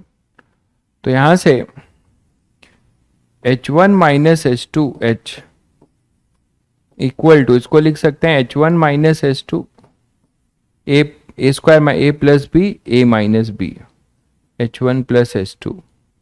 जब इधर ले आते हो तो H1 माइनस H2 कॉमन लिया, H minus H1 plus H2 equal to 0। तो बच्चों H1 और H2 तो बराबर नहीं हो सकते ना,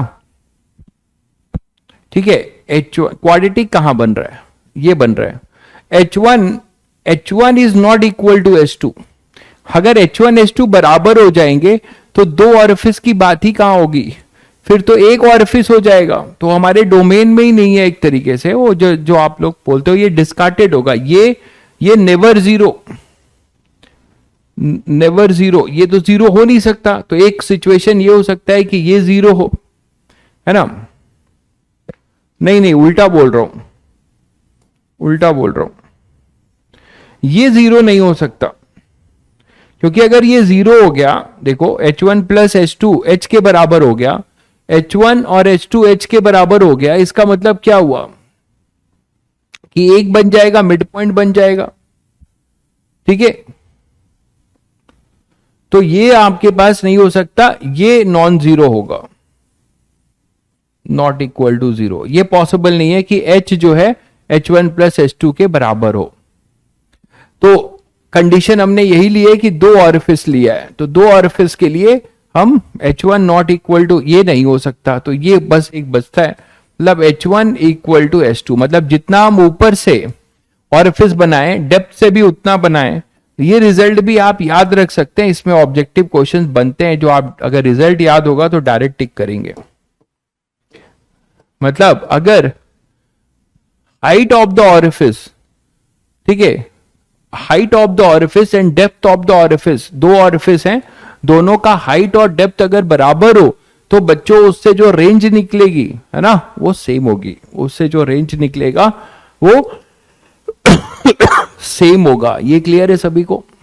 तो ये भी एक इंपॉर्टेंट रिजल्ट है, इसको ध्यान रखिएगा।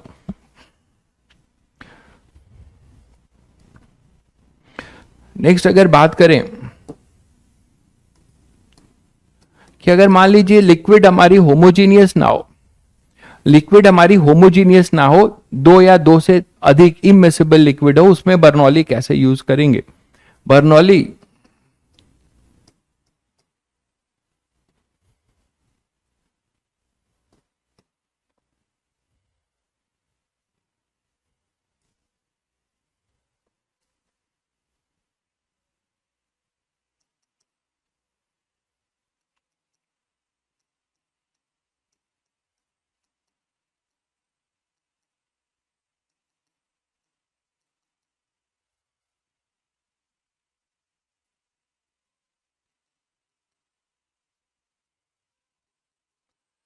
तो अगर मान लो इमिसिबल लिक्विड हो,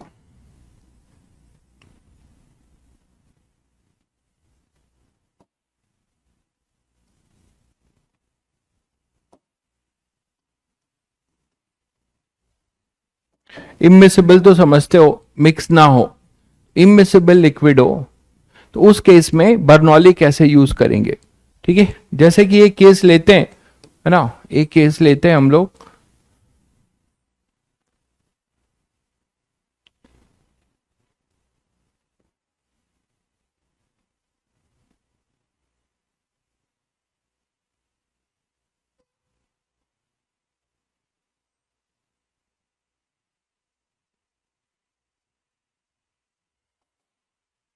मान लो ये ऑरिफिस है और यहां पे तीन लिक्विड का लेयर है,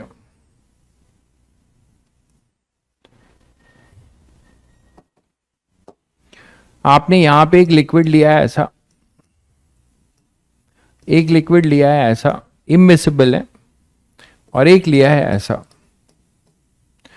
ठीक है। ये अपना रो 1 था, ये रो 2 है, और ये रो 3 है। इसकी हाइट है H1, ये है अपना H2, और ये है H3, ये है H3, ठीक है। अब इसमें वेलोसिटी ऑफ इफ्लक्स निकालना है। अब आप यहां पे डायरेक्ट √2gh नहीं कर सकते, वो होमोजीनियस के लिए है, सिंगल लिक्विड के लिए, ठीक है, वो सिंगल लिक्विड के लिए। यहां से जो वेलोसिटी निकलेगी वो रो 3 की निकलेगी, निकलेगी तो रो 3 की ना, तो ये जो वेलोसिटी होगी that is velocity of efflux, ठीक है। अभी तक कौन कौन से टॉपिक बचे हैं? आपका सरफेस टेंशन बचा है, ठीक है भाई, विस्कोसिटी बचा है, और mechanical property of solid, stress strain बचा है, 3 हो गए, और आपका केवल एक बचा है wave, mechanical wave, transverse and longitudinal, यही बचा है भाई। तो अपने पास ये जो है रो 1, रो 2 और रो 3, और ये अपने पास V निकालना है, ये अपने पास V निकालना है, क्लियर है। तो अब इसको कैसे करें बच्चों? देखो, कभी भी बर्नौली आप यूज करते हो तो होमोजीनियस मीडियम होना चाहिए, एक ही डेंसिटी होनी चाहिए। तो आप स्टेप बाय स्टेप कर सकते हो। आप पहले यहां पे 1 लाओगे, अगर डिराइव करना चाहो तो, फिर यहां पे 2 होगा, फिर 2 से यहां पे 3 का बर्नौली, और 3 से फिर यहां पे 4 का, ठीक है। पहले यहां से यहां, फिर यहां से यहां, फिर यहां से यहां, ठीक है। अब मैं आपको डायरेक्ट यहां से यहां लिखना सिखा रहा हूं। ऐसे केस में डायरेक्ट आपको यहां से यहां लिखने का रिजल्ट ये है बच्चों कि इसको पोटेंशियल एनर्जी को 0 मानो, और यहां पे लिखो 1 से 4 के बीच में बर्नौली यूज कर रहे हैं, तो यहां पे PATM है, ठीक है। अब प्लस यहां क्या कर लो, ध्यान से देखो, जो आप रोजीएच लिखते थे,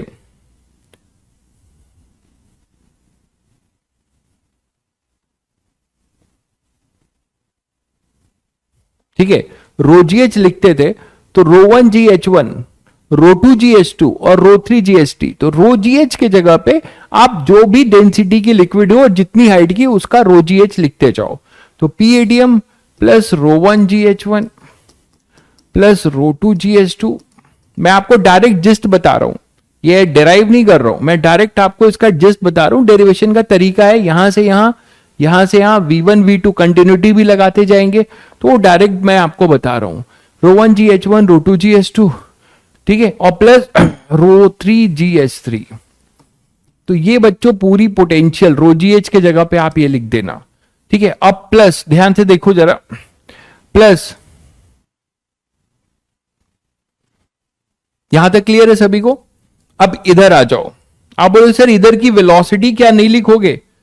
आपको याद होगा कि जब हम वेलोसिटी ऑफ इफ्लक्स की बात करते हैं, ध्यान दो, ठीक है, ये क्रॉसिंग एरिया अगर ए है और ये स्मॉल ए है और A is much much greater than A है, तो याद आया आप लोगों को कि इस लेयर की, इसके कंटेनर के अंदर जो लेयर्स हैं, इनकी वेलोसिटी का रोल नहीं आता था। वो A/A में जब हम कंटिन्यूटी करके करते थे तो वो कट जाता था।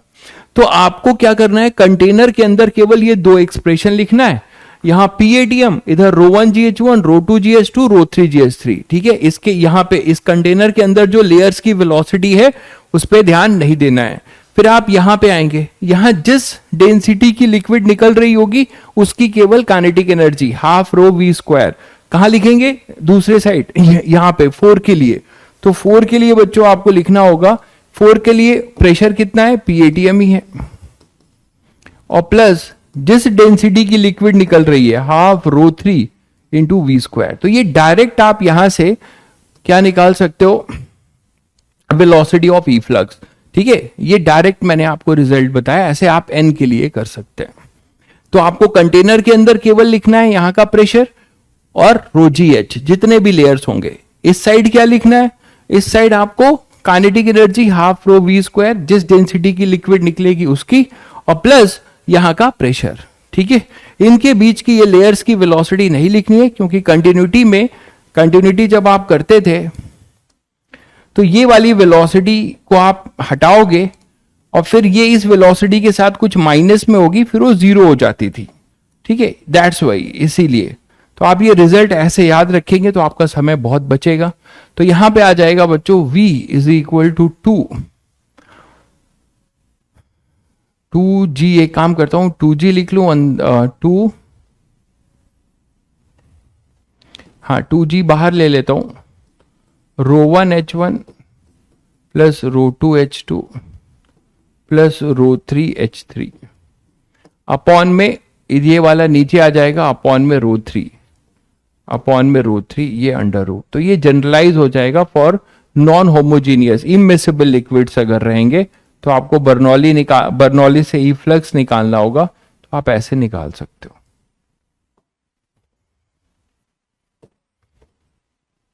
आप ऐसे निकाल सकते हो। क्लियर है बच्चों?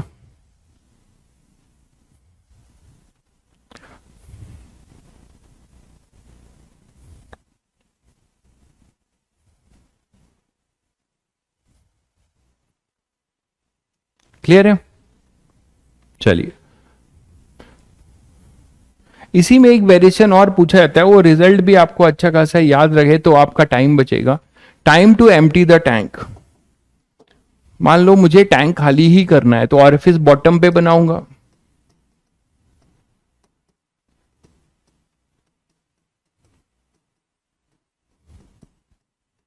Time to empty the tank.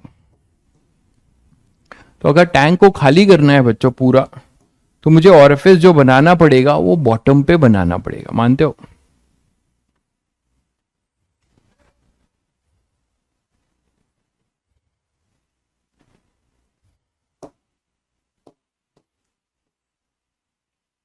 ठीक है, अब अपना मान लो t इक्वल टू 0 पे आपने कैप को ओपन किया और ये पूरा h हाइट है, तो ये पूरा h हाइट है बच्चों। अभी कैप अपना बंद है, कैप अभी बंद है मान लो, ठीक है। आपने इसको फिर ओपन कर दिया t इक्वल टू 0 पे,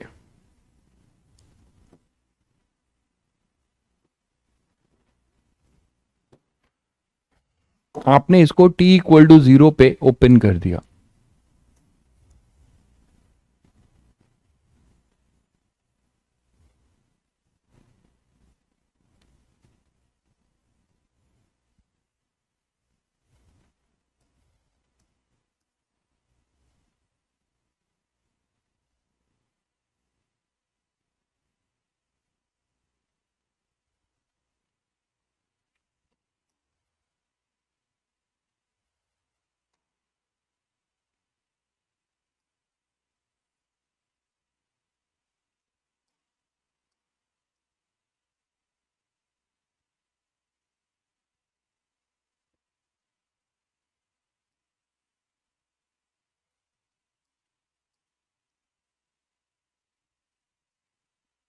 तो किसी instant t equal to t पे आपने कैप को क्लोज कर दिया और यहां से लिक्विड फ्लो होने लगा, यहां से लिक्विड फ्लो होने लगा। और मान लेते हैं कि किसी इंस्टेंट पे ये लिक्विड का लेवल घट चुका है और ये यहां पे आ चुका है, ठीक है। ये घट चुका है लिक्विड का लेवल और ये कहां पर आ चुका है बच्चों, यहां पर। तो ये डिस्टेंस मैं y बोल रहा हूं कि ये y जो है, y लिक्विड, या एक काम करते हैं, y बचा हुआ है ऐसा मान लेते हैं कि y लेयर अब बचा हुआ है, y बचा हुआ है, h से घटते घटते y बचा हुआ है। किसी time t equal to t पर है, पानी गिरने लगा यहां से और ये v है किसी इंस्टेंट पे। तो टाइम कितना लगेगा, सभी को पता है कि यहां पे वेलोसिटी हर समय चेंज होगी। यूनिट एंड डायमेंशन भी पढ़ा देंगे भाई, कोई बात नहीं। हाँ एरर, हाँ एरर भी है बिल्कुल, यूनिट एंड डायमेंशन और एरर ये भी करेंगे।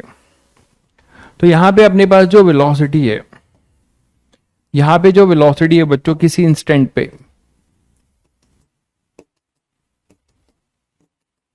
ठीक है, किसी भी इंस्टेंट पे एरर और यूनिट एंड डायमेंशन करेंगे भाई, क्योंकि एरर से एक क्वेश्चन आना ही आना है, तो एरर कर लेंगे बिल्कुल।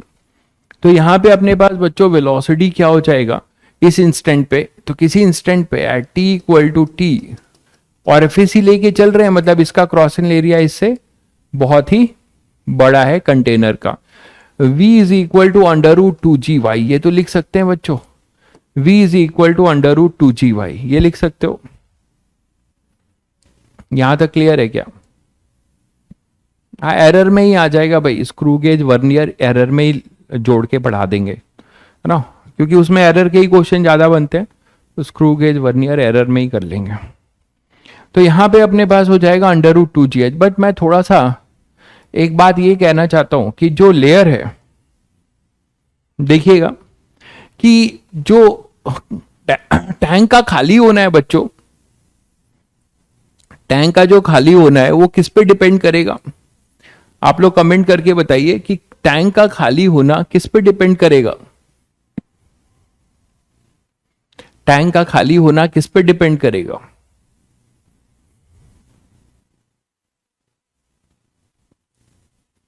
जल्दी बताइए।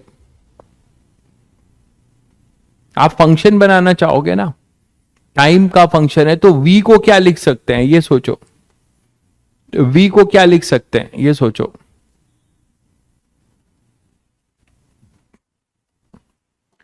तो इसको बच्चों हम लोग क्या ये लिख सकते हैं क्या, देखना, minus d y by D t, ये लिख सकते हैं क्या? देखो जरा, ये सबको झिल रहा है, -2g(y) ऐसे लिख सकते हैं क्या, आप बताओ जरा। रेट ऑफ, बहुत बढ़िया, -dy/dt लिख सकता हूं क्या बच्चों? क्योंकि पूरा टाइम जो है, जैसे जैसे y आपका कम हो रहा है वैसे वैसे वेलोसिटी, तो y का जो टाइम के साथ जो इस लेयर की, ये जो सरफेस लेयर है लिक्विड लेयर, इसका y के साथ कम होना, दैट इज योर v, ठीक है। तो माइनस काइनेमेटिक्स यूज किया है, तो rate of change of velocity decreasing है इसलिए माइनस लगाया है, तो d y upon root y ऐसे लिख सकते हो क्या, equal to under root 2g, under root 2g, इधर डी टी लिख लो। अब इसको है ना, टाइम के साथ आप चाहते हो कि time to empty the tank completely, तो मैं एक फंक्शन ही बना देता हूं, इसमें एक फॉर्मूला बना देता हूं जिसको आप याद रखें तो बेटर रहेगा। t इक्वल टू 0 पे बच्चों ये पूरा h था, किसी general t equal to t पे ये y था, तो एक फंक्शन फॉर्मूला बन जाएगा। क्या लिखोगे इसमें, रूट वाई और 1/2, तो 2h से y equal to minus under root 2g और ये t।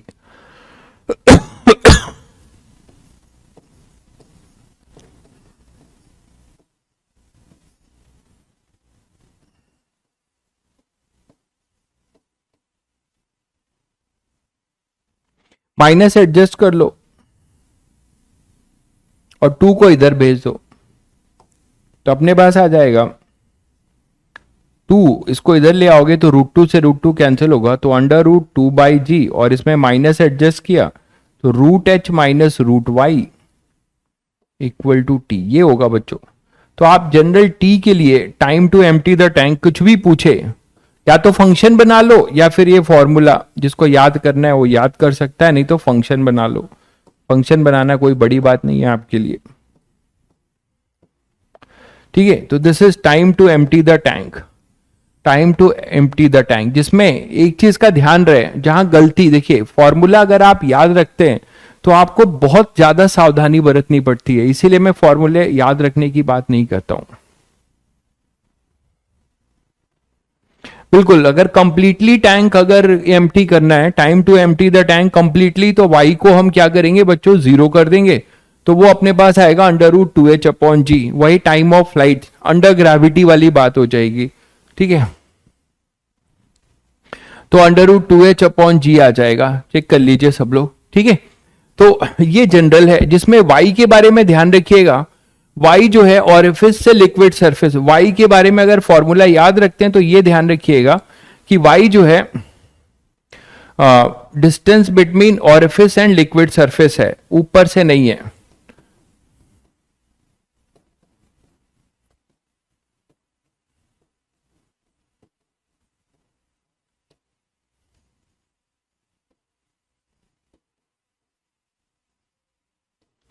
ठीक है, तो अगर आपसे एक क्वेश्चन पूछता है कि h बाई टैंक h है, h/3 का खाली होना, तो बच्चों h/3 का खाली हो जाए तो टाइम बताओ, तो आप h/3 नहीं पुट करेंगे, h minus h/3 that is 2h/3 put करेंगे, ये गलती हो जाएगी जो ब्लाइंडली फॉर्मूला याद रखेगा। तो 2h/3 रखेंगे तब जाके h/3 खाली होने का समय मिलेगा, ठीक है बच्चों, ये कहे। अब इसी में जैसे मैं आपसे एक क्वेश्चन पूछा गया है जेई एडवांस में, ठीक है, कि व्हाट इज द रेशियो, ठीक है, what is the ratio two empty the tank, है ना, फ्रॉम, मतलब पहला क्वेश्चन ये था कि रेशियो आपको बताना है हाफ से कंप्लीटली। अच्छा, ये यहीं पे मैं कंप्लीटली की बात करूं,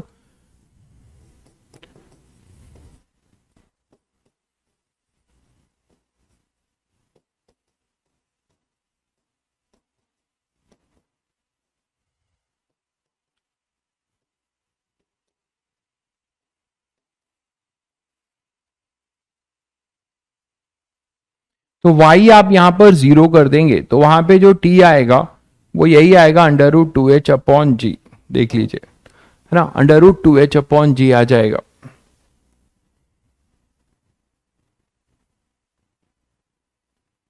ठीक है, अब अगर आपसे बोला जाए कि हाफ ऑफ द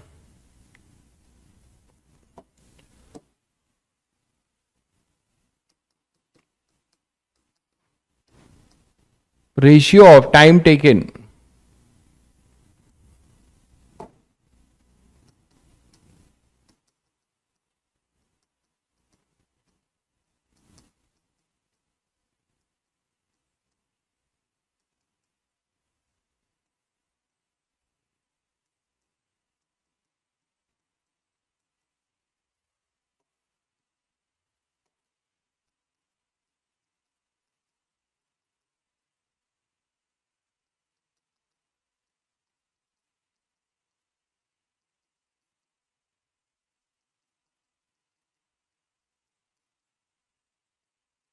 ठीक है, इसका रेशियो पूछा गया था, तो आप इजिली कर सकते हो, है ना।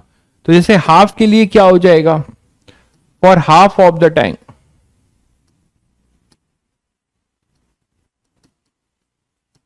y तो h/2 ही होगा, तो जो अपना t आएगा वो आएगा √2/g, √h माइनस √h/2, यही तो होगा बच्चों। तो t1 जैसे उसको लिख रहे हैं तो वो हो जाएगा √2/g, और √h इसके साथ कर लो, और ये √2 - 1 अपॉन √2, ऐसा होगा। एक √2 से √2 कैंसिल ही हो जाएगा ना फिर। तो t1 आ जाएगा √h/g √2 - 1, और कंप्लीटली के लिए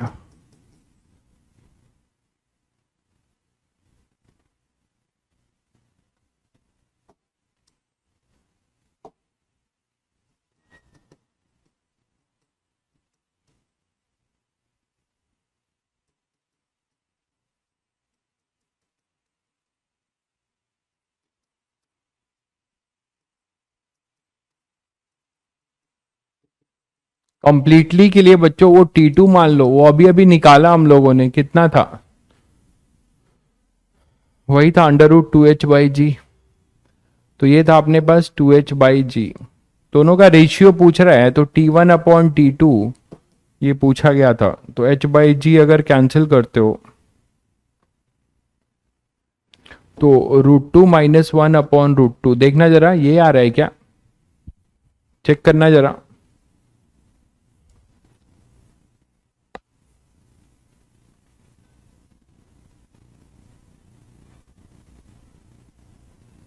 ठीक है, तो देखना जरा, यही आएगा √2 - 1/√2, है ना, हाफ के लिए। ठीक है, ओके, तो आज के लिए बच्चों इतना ही। ठीक है, आज के लिए इतना ही, कल कंटिन्यू करेंगे इस पे कुछ और।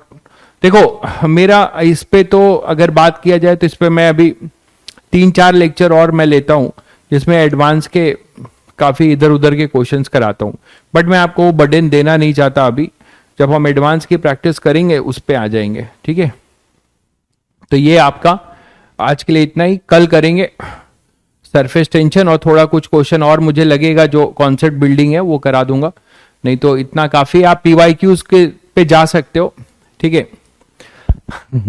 भाई कह रहा पेन पॉकेट में रख लीजिए, उसको शांति तभी मिलेगी, रख लिया।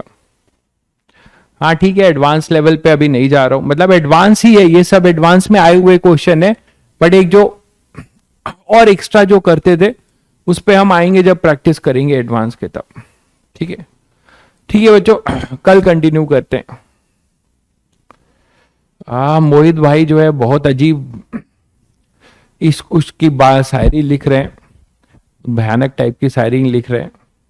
बचा के रखो मोहित भाई, हमको ये सब जो है किताब में लिख के दे देना, खैर मेरे भी क्या काम आएगा, कॉलेज में जाना तुम तो तुम्हें काम आएगा ये सब शायरी। ठीक है, चलो मिलते हैं।